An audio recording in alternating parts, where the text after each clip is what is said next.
শুনছেন রবীন্দ্রনাথের রচনা ম্যাজিশিয়ান। কুসমি বললে, আচ্ছা দাদামশাই, শুনেছি একসময় তুমি বড় বড় কথা নিয়ে খুব বড় বড় বই লিখেছিলে। জীবনে অনেক দুষ্কর্ম করেছি, তা কবুল করতে হবে। ভারতচন্দ্র বলেছেন, সে কহে বিস্তর মিছা, যে কহে বিস্তর। আমার ভালো লাগে না মনে করতে যে আমি তোমার সময় নষ্ট করে দিচ্ছি। ভাগ্যবান মানুষেরই যোগ্য লোক জোটে সময় নষ্ট করে দেবার। আমি বুঝি তোমার সেই যোগ্য লোক? আমার কপাল ক্রমে পেয়েছি, খুঁজলে পাওয়া যায় না। তোমাকে খুব ছেলে মানুষই করাই। দেখো, অনেকদিন ধরে আমি গম্ভীর পোশাকে সাজ পরে এতদিন কাটিয়েছি, সেলাম পেয়েছি অনেক। এখন তোমার দরবারে এসে ছেলে মানুষের ঢিলে কাপড় পরে হাত ছেড়েছি। সময় নষ্ট করার কথা বলছো দিদি? এক সময় তার হুকুম ছিল না, তখন ছিলুম সময়ের গোলাম। আজ আমি গোলামিতে ইস্তফা দিয়েছি, শেষের কটা দিন আরামে কাটবে। ছেলে মানুষের দোসর পেয়ে লম্বা কেদারায় পা ছড়িয়ে বসেছি। যা খুশি বলে যাব, মাথা চুলকে কারো কাছে কৈফিয়ত দিতে হবে না। তোমার এই ছেলে মানুষের নেশাতেই তুমি যা খুশি তাই বানিয়ে বলছো। কি বানিয়েছি বলো? যেমন তোমাদের ওই হ চ হ, অমতর অদ্ভুত খ্যাপাটে মানুষ তো আমি দেখিনি। দেখো দিদি, এক একটা জীব জন্মায় যার কাঠামোটা হঠাৎ যায় বেঁকে, সে হয় মিউজিয়ামের মাল। ওই হ চ হ আমার মিউজিয়ামে দিয়েছেন ধরা। ওকে পেয়ে তুমি খুব খুশি হয়েছিলে?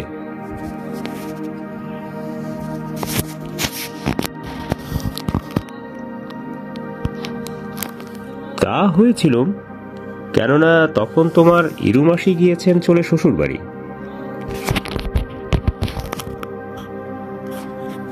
আমাকে অবাক করে দেবার লোকের অভাব ঘটেছিল। ঠিক সেই সময়ে এসেছিলেন হরিশচন্দ্র হালদার এক মাথা টাক নিয়ে। তার তাক লাগিয়ে দেবার রকমটা ছিল আলাদা, তোমার ইরুমাসির উল্টো। সেদিন তোমার ইরুমাসি শুরু করেছিল জটাই বুড়ির কথা। ওই জটাই বুড়ির সঙ্গে অমাবস্যার রাত্রে আলাপ পরিচয় হতো। সে বুড়িটার কাজ ছিল চাঁদে বসে চরকা কাটা। সে চরকা বেশি দিন আর চলল না। ঠিক এমন সময় পালা জমাতে এলেন প্রফেসর হরিশ হালদার। নামের গোড়ায় পদবিটা তার নিজের হাতেই লাগানো। তার ছিল ম্যাজিক দেখানো হাত। একদিন বাদলা দিনের সন্ধ্যাবেলায় চায়ের সঙ্গে চিড়ে ভাজা খাওয়ার পর তিনি বলে বসলেন, এমন ম্যাজিক আছে যাতে সামনের ওই দেয়ালগুলো হয়ে যাবে ফাঁকা। পঞ্চানন দাদা তাকে হাত বুলাতে বুলাতে বললেন, এ বিদ্যে ছিল বটে ঋষিদের জানা। শুনে প্রফেসর রেগে টেবিল চাপড়ে বললেন, আরে রেখে দিন আপনার মুনি ঋষি দৈত্য দানা ভূত প্রেত। পঞ্চানন দাদা বললেন, আপনি তবে কি মানেন? হরিশ একটিমাত্র ছোট কথাই বলে দিলেন, দ্রব্যগুণ।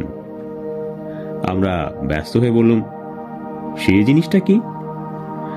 প্রফেসর বলে উঠলেন, আর যাই হোক, বানানো কথা নয়, মন্তর নয়, তন্তর নয়, বোকা ভুলানো আজগুবি কথা নয়। আমরা ধরে পড়লুম, তবে সেই দ্রব্যগুণটা কি?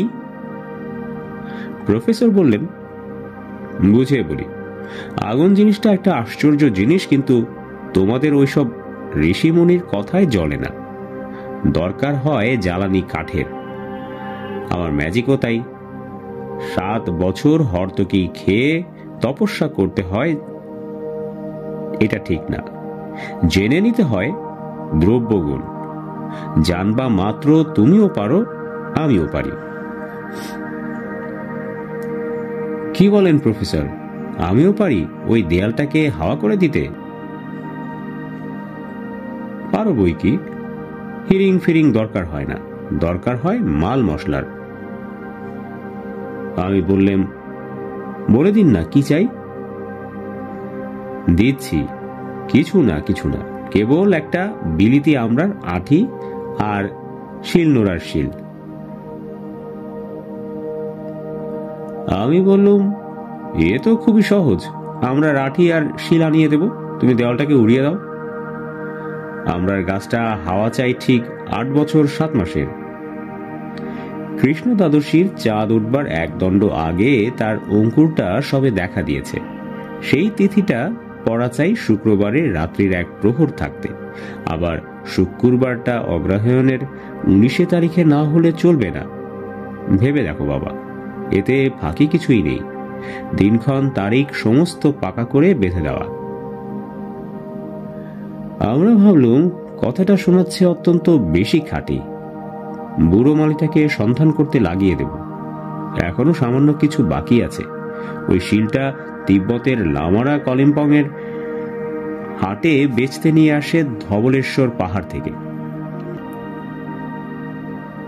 পঞ্চানন দাদা এপার থেকে ওপার পর্যন্ত তাকে হাত বুলিয়ে বললেন, এটা কিছু শক্ত ঠেকছে। প্রফেসর বললেন, শক্ত কিছুই নয়, সন্ধান করলেই পাওয়া যাবে। মনে মনে ভাবলুম, সন্ধান করাই চাই, ছাড়া হবে না, তারপরে শিল নিয়ে কি করতে হবে। রোষও অল্প একটু বাকি আছে, একটা দক্ষিণাবর্ত শঙ্খ চাই। পঞ্চানন দাদা বললেন, সে শঙ্খ পাওয়া তো সহজ নয়, যে পায় সে যে রাজা হয়। হ্যাঁ, রাজা হয় না মাথা হয়। শঙ্খ জিনিসটা শঙ্খ, যাকে বাংলায় বলে শাক। সেই শঙ্খটা আমরা কাঠি দিয়ে শিলের উপর রেখে ঘষতে হবে। ঘষতে ঘষতে আঠির চিহ্ন থাকবে না, শঙ্খ যাবে ক্ষয়ে আর শিলটা যাবে কাদা হয়ে। এইবার এই পিণ্ডটা দিয়ে দাও বুলিয়ে দেয়ালের গায়ে, ব্যাস, একেই বলে দ্রব্যগুণ। দ্রব্যগুণেই দেয়ালটা দেয়াল হয়েছে, মন্তরে হয়নি। আর দ্রব্যগুণেই সেটা হয়ে যাবে ধোয়া। এতে আশ্চর্য কি? আমি বললুম, তাই তো, কথাটা খুব সত্যি শোনাচ্ছে। পঞ্চানন দাদা মাথায় হাত বোলাতে লাগলেন বসে বসে, বাঁ হাতে হুকোটা ধরে। আমাদের সন্ধানের ত্রুটিতে এই সামান্য কথাটার প্রমাণ হলোই না। এতদিন পরে ইরুর মন্তরতন্তর রাজবাড়ি মনে হলো সব বাজে, কিন্তু অধ্যাপকের দ্রব্যগুণের মধ্যে কোনোখানেই তো ফাঁকি নেই। দেয়াল রইল নিরেট হয়ে, অধ্যাপকের পরে আমাদের ভক্তিও রইল অটল হয়ে। কিন্তু একবার দৈবাত কি মনের ভুলে দ্রব্যগুণটাকে নাগালের মধ্যে এনে ফেলেছিলেন। বলেছিলেন, ফলের আঠি মাটিতে পুঁতে 1 ঘন্টার মধ্যেই গাছও পাওয়া যাবে, ফলও পাওয়া যাবে। আমরা বললুম, আশ্চর্য। হচা হ বললেন, কিছু আশ্চর্য নয়, দ্রব্যগুণ। ওই আটিতে মনসা সিজের আঠা 21 বার লাগিয়ে 21 বার শুকোতে হবে, তারপরে পোতো মাটিতে, আর দেখো কি হয়। উঠে পড়ে জোগাড় করতে লাগলো। মাস 2 লাগলো আঠা মাখাতে আর শুকোতে। কি আশ্চর্য, গাছও হলো, ফলও ধরলো, কিন্তু 7 বছরে। এখন বুঝেছি কাকে বলে দ্রব্যগুণ। হচা হ বললেন, ঠিক আঠা লাগানো হয়নি। বুঝলেন, ওই ঠিক আঠাটা দুনিয়ার কোথাও পাওয়া যায় না, বুঝতে সময় লেগেছে। যেটা যা হয়েই থাকে সেটা তো হবেই, হয় না যা তাই হলে ম্যাজিক তবেই।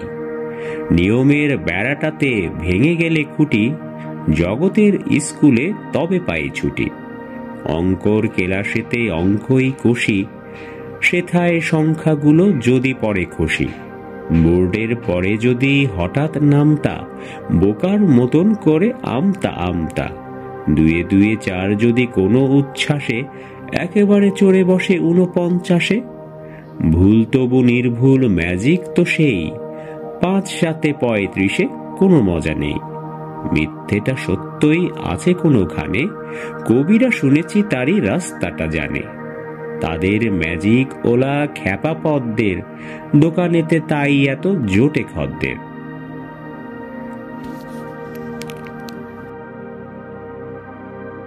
তথ্যভিত্তিক এবং শিক্ষামূলক ইউটিউব চ্যানেল বইপড়িতে আপনাকে স্বাগতম। আপনার পছন্দ অনুযায়ী সাজানো হয়েছে আমাদের প্লেলিস্ট। আমাদের চ্যানেলে রয়েছে বাংলার ঘটনা প্রবাহ, ইতিহাসের সাক্ষী, বাংলা সাহিত্য, প্রকৃতি ও ভূগোল বিষয়ক, এক্সেল এবং ওয়ার্ড সম্পর্কিত, রয়েছে ছোট গল্প এবং বাংলার ইতিহাস সমূহ, মনীষীদের জীবন সহ আরও অনেক তথ্য। ইতিহাস এবং নতুন নতুন তথ্য সম্পর্কে জানতে আজই সাবস্ক্রাইব করুন বইপড়ি ইউটিউব চ্যানেল।